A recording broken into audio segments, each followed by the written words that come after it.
takkan lelah dalam dhamma.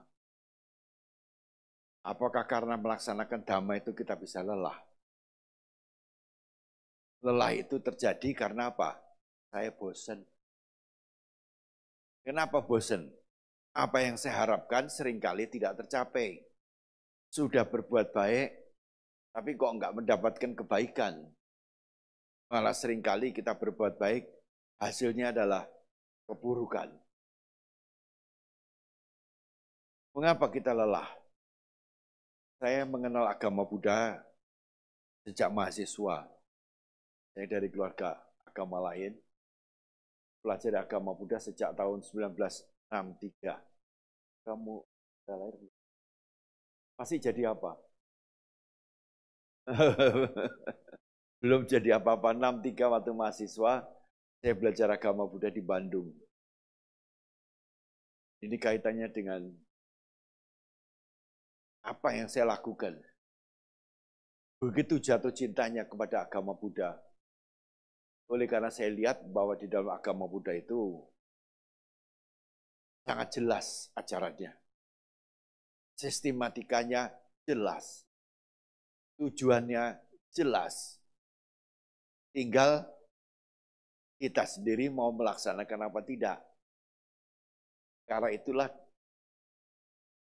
Sang Buddha mengajarkan bahwa segala sesuatu tidak ada yang kekal. Jabatan presiden pun tidak kekal. Karena itu tidak ada presiden, yang ada orang. Jabatan presiden ya tetap ada. Orangnya tidak lagi menjabat presiden, ya tetap aja jabatan itu ada. Karena itulah maka Buddha sendiri bukan manusia. Buddha sendiri bukan dewa. Itu adalah gelar yang didapat. Ibaratnya seperti presiden itu. Kalau terpilih, disumpah, dia jadi presiden. Kalau tidak menjabat lagi, ya bukan presiden. Rakyat biasa. Karena itulah maka saya melihat bahwa Buddha itu sangat rasional sekali. Dia mengajarkan tidak ada yang kekal di dunia ini. Fisik kita tidak kekal. Harta yang kita miliki tidak kekal. Berubah, berubah, berubah terus-menerus. Sedangkan kita didorong untuk selalu mencari sesuatu yang selalu berubah. Sehingga kita inginnya mencari sesuatu yang tidak gampang berubah. Apa ya betul kalau saya mencari sesuatu yang tidak berubah itu bahagia? Anda mungkin waktu punya anak masih kecil, masih bayi, masih lucu, kepengennya terus begitu kan? Tapi nanti sudah umur 10 tahun masih lucu kayak bayi gitu, nangis. Dibawa ke dokter kemana-mana nggak bisa berubah. Karena umurnya sudah besar, tapi kelakuannya kayak bayi. Penderitaan. Waktu masih lucu-lucu ya begitu. Nah, di dalam pepatah Jawa juga begitu. Waktu masih kecil, waduh lucu-lucunya. Sudah mulai gede, susah diatur. Semaunya sendiri. Kemarin di Malang ketemu dengan umat. Aduh, Banti anak saya. Sekarang sudah mulai remaja, nggak bisa diatur. Maunya sendiri, mau iya bu, saya bilang gitu. Ada pepatah Jawa itu. Kecil dingklek-engklek, kuda gede koyok ketek. Waktu masih kecil, aduh digini-ginikan ya, dicium-cium, disayang-sayang, dikelon-keloni. Kecil-kecil dingklek-engklek, begitu gede kayak ketek, kayak monyet. Gak pernah tenang, gak punya tentram, wah mana aja.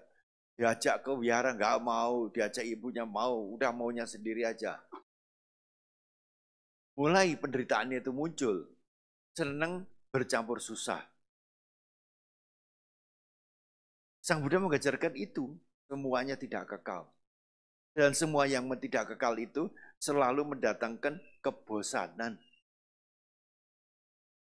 Ngapa? Terjadi perselingkuhan.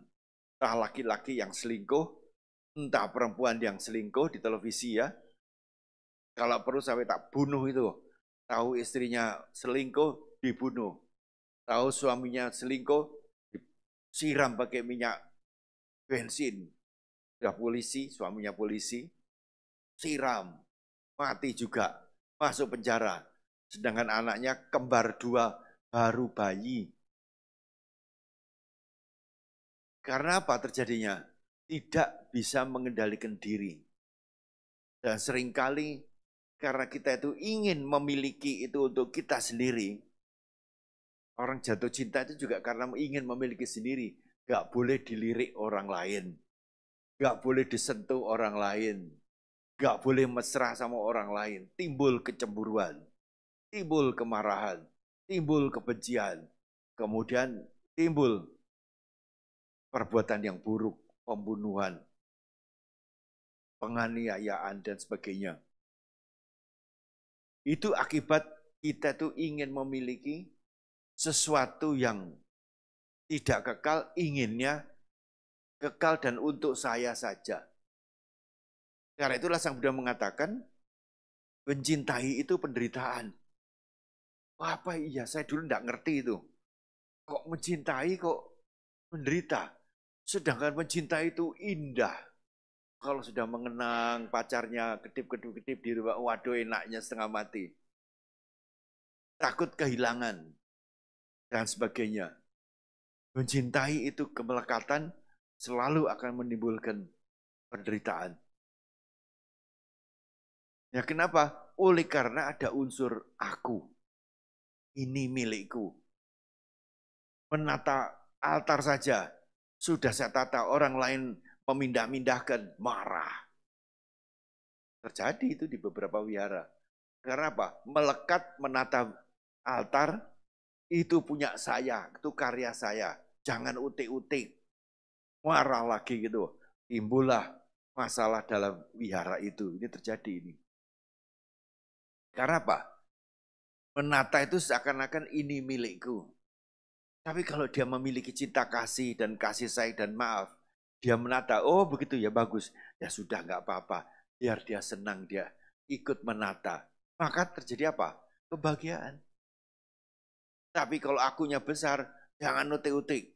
Kalau perlu di sini ditulis, karya Jaya Medo. Wah, diumumkan ini karya Jaya Medo itu. Bunga-bunga ini diatur sumbangan Jaya Medo. Wah, langsung berbunga-bunga naik. Oleh karena apa? Ada anicca, ada 2. Berbuat baik. Tetapi Sang Buddha mengajarkan, oleh karena ingin dipuji, tidak ingin dicela, tidak ingin diganggu, maka apa yang kita lakukan itu maka menimbulkan kesia-siaan. Bahkan seringkali menimbulkan cekcok dengan orang-orang lain. Ya kalau sudah cekcok, mulailah bosan, tidak senang datang ke wihara, datang tidak senang di organisasi dan sebagainya. Waduh repot. Sebenarnya kesalahan itu dimulai dari diri sendiri. Tetapi kalau kita itu melakukan sesuatu dengan ikhlas ya, jadi apapun yang terjadi nggak apa-apa. Yang penting saya sudah berbuat. Bahasa Jawanya, Gusti Allah ora sari. Gusti Allah itu tidak tidur. Boten sari, tidak sari. Kasihan ya, Tuhan itu nyatetin kelakuan kita itu. Nah, capek dia. Tapi kalau dalam hukum dharma adalah hukum karma tetap berlaku. Otomatis tercatat, nggak usah dicatat. Berbuat baik, hasilnya baik kalau dilakukan secara baik. Nah, oleh karena itulah maka Sang Buddha mengajarkan tadi dalam Mahaparinibbana Sutta. Hendaknya kita melakukan segala sesuatu. Itu belum beliau wafat. Memberi nasihat. Anda dhani bikawi, duhai para biku. Otomatis juga untuk kita ya. Karena waktu itu dikumpulkan para biku. Lakukan segala sesuatu. Bahu jana. Hitaya.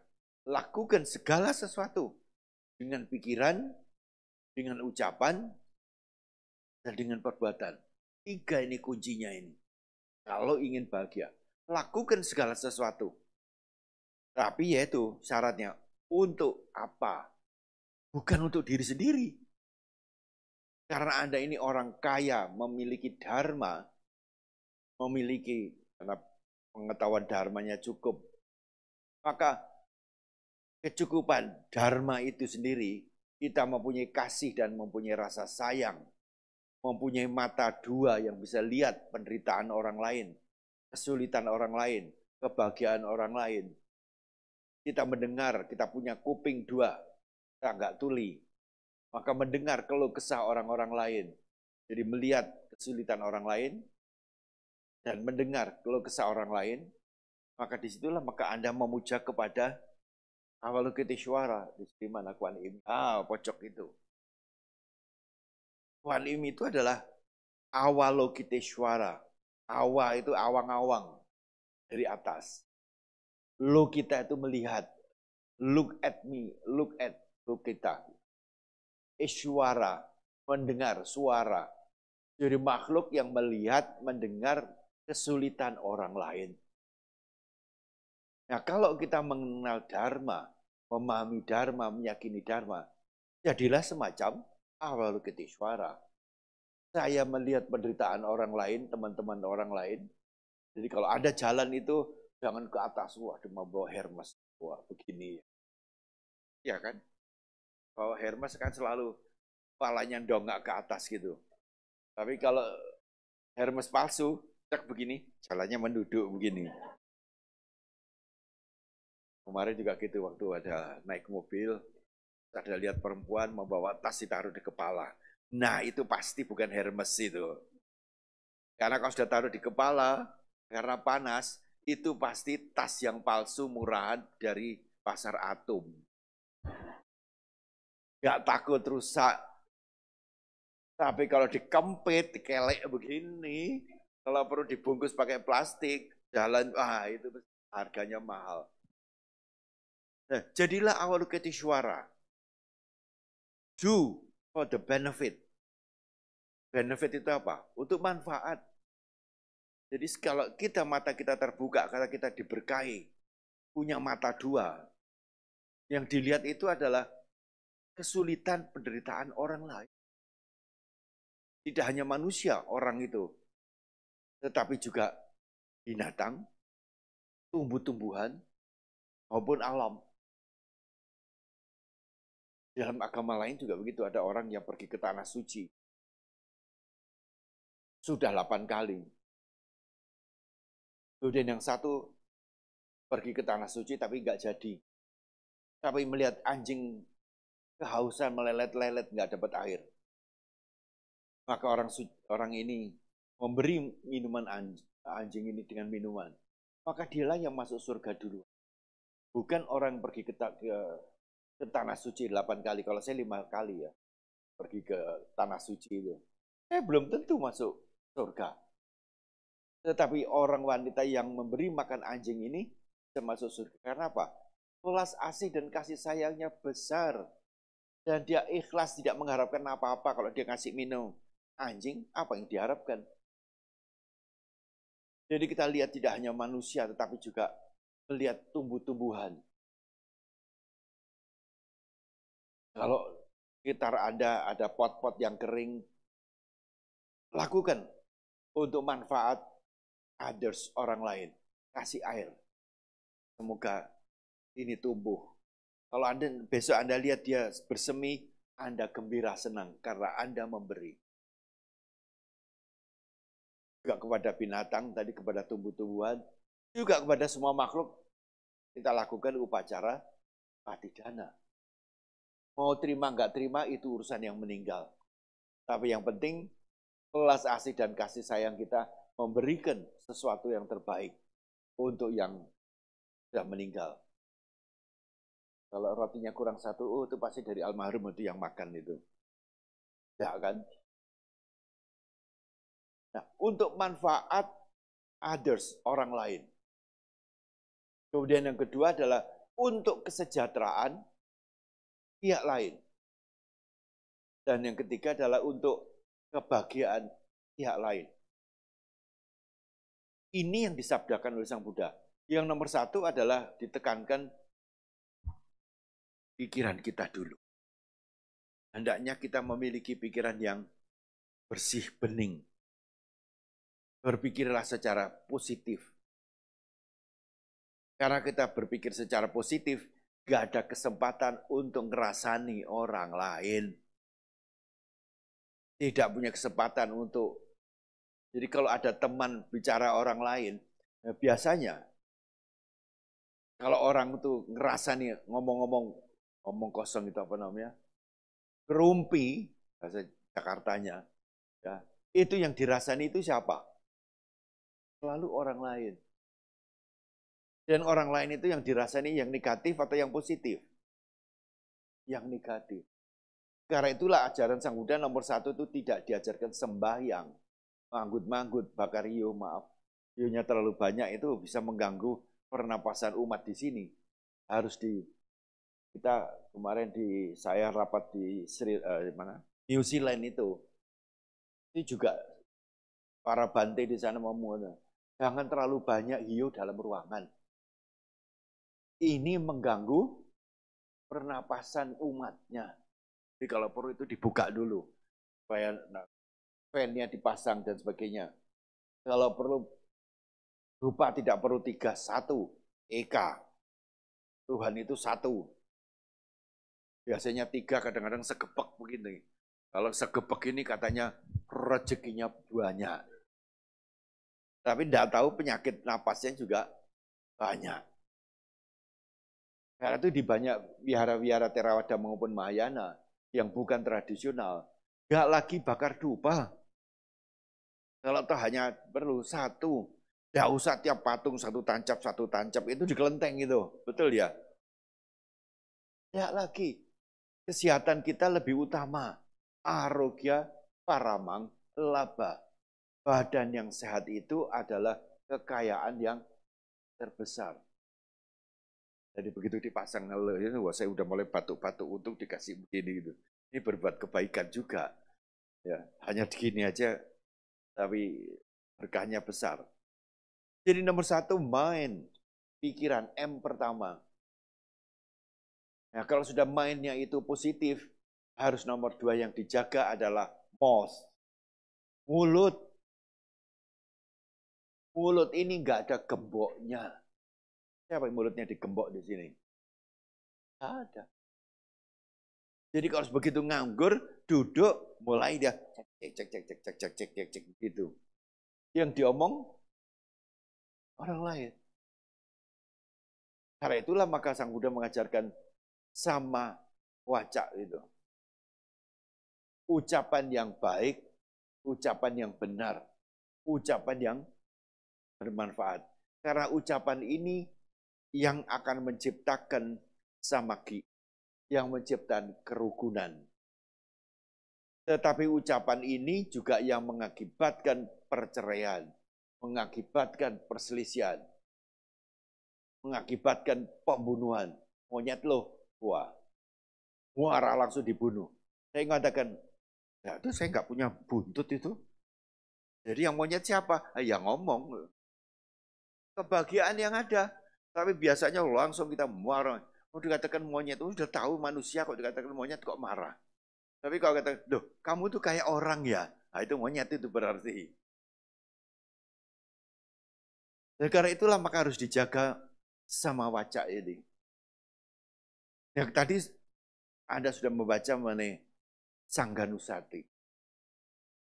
Supatipano. Sangga itu, Anda ini juga sangga, komunitas. Ada biku sangga. Komunitas itu.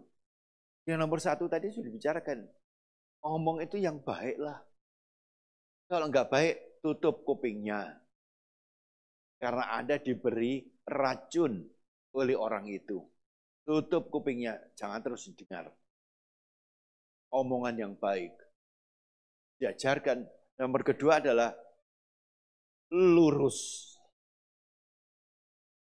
Yang ketiga adalah benar. Keempat adalah pantas. Ya, empat cirinya itu. Jadi yang pertama adalah baik dulu. Baik itu menurut Dharma tadi katakan bahu saja. Bahwa segala sesuatu dilakukan yang bermanfaat itu baik. Apakah yang benar itu selalu baik? Belum tentu. Misalnya seseorang itu pincang. Tuh, si pincang itu lagi datang kemarin. Benar enggak itu memang itu si pincang? Tapi itu baik enggak? Enggak baik. Jadi apa yang benar kalau itu tidak bermanfaat jangan diomong. Harus tahu saya ngomong itu memberi. Hati-hati. Ngomong ini saya ini juga memberi. Kalau saya memberikan salah, karma buruknya ada pada saya. Kalau memberikan sesuatu yang salah dan juga Anda menelan semua, hidup bilangnya tadi begitu kok. Anda melaksanakan, saya akan memiliki karma-karma yang buruk. Jadi apa yang benar belum tentu yang baik. Kalau itu baik, dipastikan itu benar. Baik itu artinya tidak merugikan yang lain. Tidak menakutkan yang lain. Hati loh. Tidak masalah di pojok itu ada ini, ada kembang ini. Itu ada ini. Saya dengar begitu ya. Nanti lihat nggak kirinya ada kembang? Iya lihat. Wah, ceritanya macam-macam itu. Ini loh. Dirasanya orang. Nggak tahu ada apa di sini. Ya maaf ya, kalau ada di sini makhluknya. Ini minuman untuk saya loh makhluk. Jangan ada minum loh. Jadi harus ada manfaatnya. Kalau itu tidak bermanfaat, tutup mulutnya. Tapi ngempet mulut itu susah. Ngempet itu susah sekali. Kalau nggak cerita itu nggak enak. Tadi itu loh, saya dengar begini loh. Tadi itu di wihara saya dengar begini loh. Sudah tahu nggak itu? Ngempet itu. Nah, untuk bisa menjaga mulut itu, bisa ngempet. Ke WC aja ngempet, berat nggak itu? Hah? Ke WC aja ngempet itu berat. Kalau perlu kececer-cecer kan tadi. Kecirit itu loh ya. Ngempet itu berat memang. Nah, untuk bisa tidak berat itu, tidak membuat lelah, maka harus ada meditasi. Demikian juga kalau Anda perutnya lagi berat, kepengen ke belakang, mau ke belakang, nggak tanya WC-nya pakai orang lain. Kalau Anda tenang, pikiran tenang, dirilekskan, maka bisa ditahan itu. Perutnya itu ditahan. Karena asalnya memang dari pikiran. Ya, jangan lelah itu adalah karena ini. Seringkali kita lelah datang ke wihara, pertemuan, reuni, arisan, dan sebagainya. Sana isinya gosip melulu, gosip melulu. Kalau perlu pertentangan satu dengan lain, grup ini dengan grup ini. Itu tidak menyehatkan. Itu adharma. Membuat Anda itu lelah untuk datang. Tapi kalau Anda datang itu untuk melaksanakan dharma, menggunakan dharma sebagai jalan hidup, kelelahan tidak ada. Jadi saya mulai tahun 63 setelah mendengar dharma, langsung melakukan sesuatu. Ini dharma ini indah, dharma ini bagus. Tapi yang datang kok encim-cim ya, tok, ceng, tong, tok gitu. Kemudian membawa buah-buahan dan sebagainya kayak begini dulu.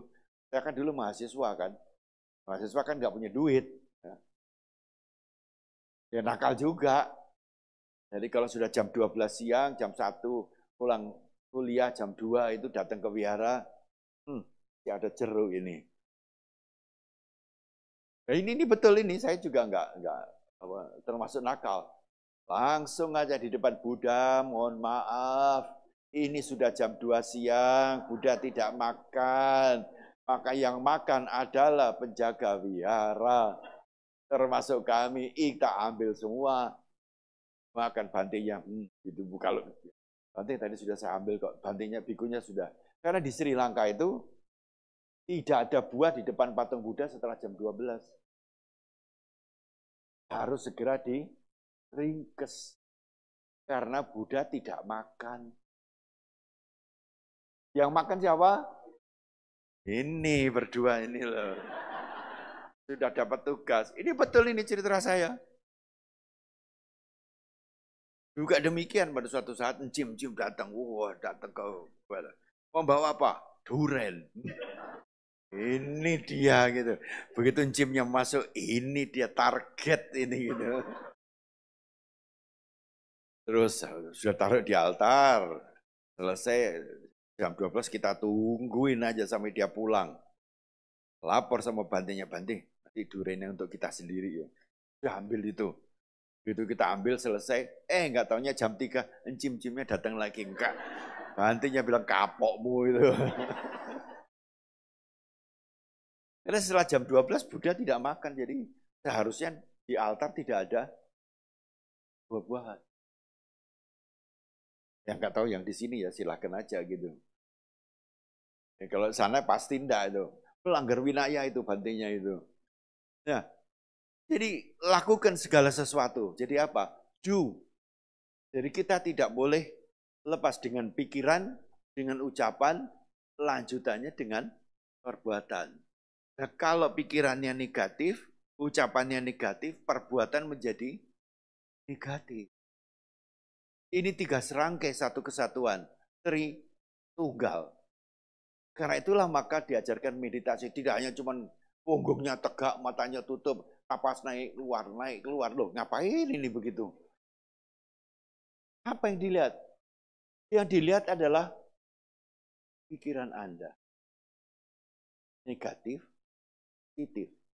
Kalau naik turun tuh, itu terus gimana? Terus apa ini? Hah? Ya tadi kan juga mimpin meditasinya kan?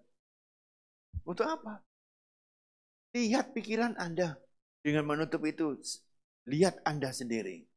Pikirannya itu negatif atau positif. Kalau positif itu membuat kebahagiaan. Akibatnya apa? Anda tersenyum. Tersenyum kepada dunia. Ada orang meditasi mukanya mencurang kayak monyet begini. Nah itu pikirannya keruh itu. Lihat ya, sudah gitu apa? Hehehe, itu keruh.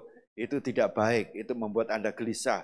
Terus badannya kayak ular keket itu muter-muter begitu. Ambil napas panjang. Tarik, buang pelan-pelan. Itu untuk menjaga emosinya itu dijaga. Bukan karena napasnya keluar terus itu. Nah, itu kan sama dengan orang jual pelembungan itu. Dilihat dari sana. Jadi kalau sudah mulai pikiran gelisah, napasnya ditarik keluar ke atas. Kemudian buang pelan-pelan. Itu dampaknya adalah oksigen naik ke otak. Itu ada semua. Jaga pikirannya agar tidak negatif tapi berisi positif. Penuh dengan maaf. Penuh dengan kebaikan. Saya doakan. Semoga semuanya berbahagia. Semoga selamat. Semoga sehat. Kalau pikiran saya negatif, saya akan menderita. Saya akan tidak bahagia. Kalau saya tidak bahagia, saya tidak mungkin memberikan kebahagiaan kepada orang lain. Yang ada adalah penderitaan yang saya berikan kepada orang lain. Wah, cerita kemana-mana dan sebagainya. Negatif semua. Nah, kalau begitu, Anda tidak akan lelah dalam menjalankan dharma, kebaikan, kebajikan itu. Tidak akan lelah. Waktu saya muda, langsung saya mendirikan Gerakan Pemuda Buddhis Indonesia. Anak muda-muda kita kumpulkan 8. Ayo kita bikin bergerak. Kita buat gerakan Dharma. Goes to campus. Memasukkan, kita panggil anak muda-muda untuk tahu ini Dharma, ini indah. Bukan tung cap bakar hiu banyak-banyak. Itu tradisi lokal itu, bukan Dharma. Kita berikan yang terbaik. Kita ceramah, saya nggak ngerti ceramah, tapi didorong-dorong ceramah. Ya, karena nggak ada orang yang ceramah-ceramah begitu. Kita lakukan terus-menerus. Setelah lulus ujian juga begitu, saya nggak dapat kerjaan. Belum dapat kerjaan. Belum laku. Sekarang pun nggak laku itu ya. Apalagi tambah tua ya, tambah nggak laku itu. Apa yang saya lakukan? Saya ikut Bante. Bante kemana pergi, saya ikut. ke Banjarmasin, ini ke rumahnya Pak Lingga Budiman ini. Saya ke rumahnya beliau, tinggal dia 21 tahun ya. Sudah peringatan 12 tahun ke Lingga Budiman yang hari ini kita peringati. Saya ke rumahnya aja, kemudian ke Balikpapan, kemudian saya ke Samarinda, ngikuti Bante. Bante hanya memberikan sila, saya yang ceramah. Lakukan sesuatu yang terbaik. Siapa tahu ada rezeki di sana. Ternyata rezekinya nggak di sana. Ya sudah nggak apa-apa. Itu tabungan saya. Saya kembali ke Jakarta, kemudian ke Malang, ditolong oleh yang sekarang jadi mertuanya apa? Pak Erlangga Hartarto. Itu saudara saya itu, istrinya itu. Ditolong masuk ke Bank Amerika. Jadi kalau kita berbuat kebajikan itu belum tentu orang yang kita bantu yang akan membalas. Jangan pernah mengharap orang yang kita bantu itu balas. Biasanya yang akan membantu itu, yang akan membalas orang lain yang seringkali tidak kita kenal. Itu dalam tradisi Tionghoa namanya Kuijin, dewa penolong. Orang yang lain yang tidak dikenal, yang tidak biasanya mereka nolong. Nah, karena itulah maka diajarkan kalau menolong itu yang ikhlas. Jangan mengharapkan jasa balik. Coba dia biasa dulu saya tolong, sekarang apa? Lihat aja nggak mau. Nengok, aduh, itu ngotori apa yang sudah kita lakukan. Saya pengalamannya lama sekali bahwa orang yang banyak menolong saya itu adalah orang-orang yang tidak saya kenal. Tidak pernah saya memberikan budi kepada dia. Tetapi selalu rezeki itu akan datang karena apa? Tabungan kebaikan, kebajikan secara tulus. Dan kedua adalah secara ikhlas. Tulus itu pada waktu memberi, tidak ada syarat-syarat. Kalau, ini saya kasih ya, kalau, pakai kalau itu seringkali, kalaunya nggak tercapai, marah, kesal. Ikhlas, kalau kita sudah memberikan, apapun yang terjadi itu bukan saya punya. Nah, dengan cara demikianlah, maka kita itu tidak akan pernah lelah melakukan perbuatan baik, bajik, melakukan dharma. Karena kita tahu adanya kama yoni, kama bandu, kama patisarana. Kita semua tahu itu. Itu simpenannya, catatannya kalau di agama lain. Catatannya malaikat kiri sama malaikat kanan. Malaikat kanan mencatat kebaikan kita, malaikat kiri mencatat keburukan kita. Tuhan di tengah-tengah itu, cuman lihat aja membaca gitu nanti. Itu hukum karma kalau di dalam agama. Ada kesamaan tapi cara menerangkannya yang berbeda. Nah, oleh karena itulah maka Sang Buddha mengajarkan handadani bikawi, bahu jana, hitaya, untuk kesejahteraan, untuk manfaat orang lain. Kalau itu tidak ada manfaat buat orang-orang itu, tutup mulut. Harus bisa ngempet. Kalau itu dilakukan, orang itu menjadi sejahtera, menjadi bahagia, sukaya, barulah Anda lakukan. Jadi kalau ada lihat situ nggak ada manfaatnya, nggak memberikan kesejahteraan, tidak memberikan kebahagiaan orang lain, itu harus tutup mulut, simpan sendiri. Nggak usah dibuang, nggak usah diberikan pada orang lain. Itu karma buruk gitu. Nah kalau dari demikian, sampai hari ini pun saya tidak pernah lelah ikut membantu pembabaran dharma, membantu wihara-wihara. Bante sekarang mempunyai tugas yang berat sekali dalam pembangunan. Satu, pembangunan yang ada di Dhammadippa Arama sekarang membutuhkan dana untuk perluasan sekolah tinggi agama Buddha. Perlu sekian miliar. Yang kedua, karena Bante mengurus yayasan di sana. Kedua di Banyuwangi. Ada untuk membeli tanah untuk perluasan wihara. Kemudian yang ketiga, juga sedang membangun sekolah Siwati Puta SMA-nya di Pontianak, 4 tingkat. bangunannya sudah, konstruksinya sudah ke atas, tinggal dinding dan konstruksi lainnya. Tidak capek-capek. Dibayar berapa saya? Gak pakai wani piro. Coba dulu waktu masih menjabat, wah honornya banyak. Karena merangkap-merangkap. Tapi sekarang adalah karma baiknya yang muncul. Belum kemarin sudah membuat film hening gitu, hakiki. Itu pun juga harus cari dana untuk membuat film hakiki yang kemarin diputar di TP. Dan dapat penghargaan dari di luar negeri, dihargai juga karena in English dan terjemahannya dalam bahasa Indonesia. Jadi kita tidak capek. Merasa apa? Saya orang yang bernilai. Karena apa? Memberi manfaat orang lain, pihak lain. Yang kedua, memberikan kesejahteraan orang lain. Dan yang keempat, memberikan kebahagiaan. Tidak harus dalam materi, tetapi dengan mind nomor satu. Positive mind, pikiran yang positif. Kedua, dengan ucapan yang positif.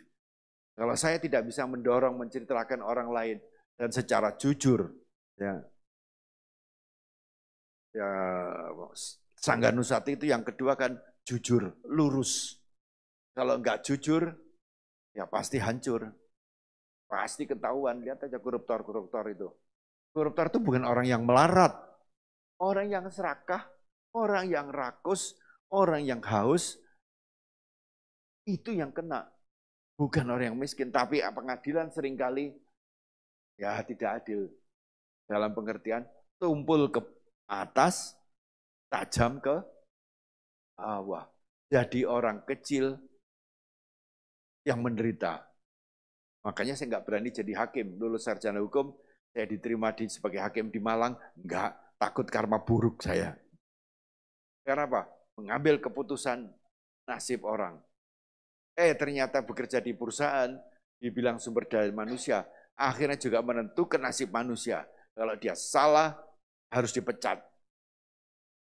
Nah, tapi saya katakan, loh, semula saya takut juga, ini karma buruk ini, pecat orang keluarganya. Tapi saya pikir, enggak.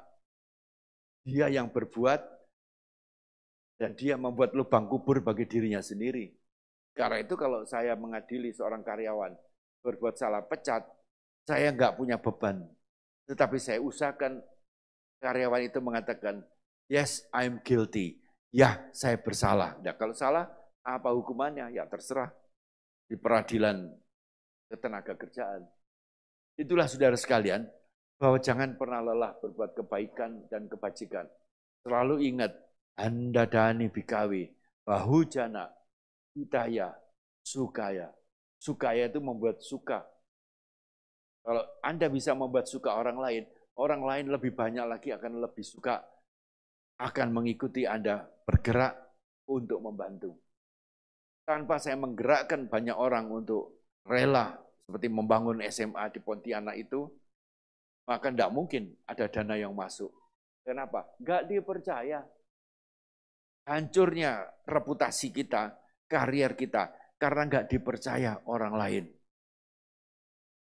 Karena itulah dalam Sangganusati dikatakan supatipano, ujupatipano, nyanapatipano.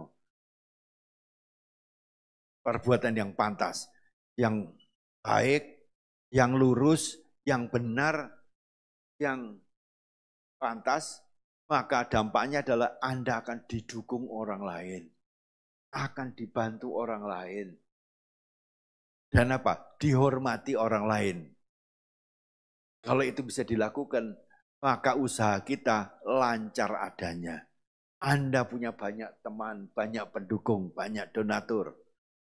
Kalau enggak, percuma dana-dana. Jadi apa sih? Akan orang lihat datang ke Malang, oh ya ada pembangunan, jadi samaniranya banyak.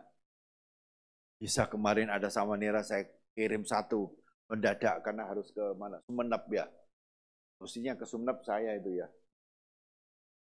Sudah pulang dengan diminta Romo Edi, ya kita bisa kirim. Kalau orang tidak tahu manfaatnya, orang tidak mau. membantu. Itulah gunanya dalam kehidupan kita itu membaca Sangga Nusati itu adalah untuk kita. Kita itu adalah sangga dalam pengertian komunitas, maka kita lakukan yang terbaik. Pada akhirnya kebahagiaan juga ada pada kita karena kita menanam kebaikan kebajikan. Demikianlah pembabaran Dharma saya pada siang hari ini dengan doa semoga Anda semua selalu dalam keadaan selamat, dalam keadaan sehat, lancar usahanya, dan tidak kalah pentingnya rukun dimanapun Anda berada. Sabe sada bawantu sukitata. Semoga semuanya berbahagia.